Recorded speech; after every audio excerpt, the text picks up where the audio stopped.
Inter Miami two Liverpool সম্ভাবনা নাকি গুঞ্জন, সেই প্রশ্ন সময়ের হাতে তোলা থাকুক। কিন্তু লিওনেল মেসির জন্য তার সতীর্থ ম্যাক অ্যালিস্টারের এই চাওয়াকে আপনি কিভাবে দেখছেন?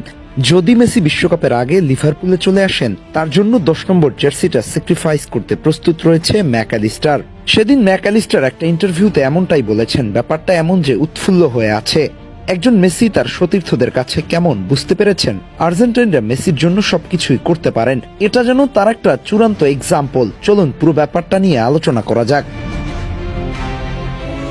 ইন্টার মায়ামির সঙ্গে লিওনেল মেসির চুক্তি হয়েছে 2028 সাল পর্যন্ত, কিন্তু এরই মধ্যে গুঞ্জন উঠেছে বিশ্বকাপের আগের সময়টাতে মায়ামির খেলা না থাকায় এই সময়টাতে বিশ্বকাপে নিজের সেরা প্রস্তুতি নিতে লিভারপুলের জার্সিতে মাঠ মাতাতে পারেন লিওনেল মেসি। আর শেষ পর্যন্ত এই বিষয়টা বাস্তবে রূপান্তরিত হলে ব্যাপারটা লিওনেল মেসি এবং আর্জেন্টাইন সমর্থকদের জন্য দারুণ একটা বিষয় হতে যাচ্ছে। কারণ মেসি লিভারপুলের জার্সিতে ফিরলে প্রিমিয়ার লিগের মঞ্চে বড় দলগুলোর সঙ্গে নিজেকে মানিয়ে নিতে পারবেন। প্রতিপক্ষ ডিফেন্ডারদের আগ্রাসী মনোভাবের সঙ্গে খাপ খাইয়ে নিতে পারেন। আর এমনটা যদি হয়, তাহলে বিশ্বকাপে লিওনেল মেসির প্রস্তুতিটা হবে একেবারে চমৎকার, যা মেসির নিজের জন্য এবং আর্জেন্টিনার জন্য বেশ প্রয়োজনীয় হয়ে উঠবে।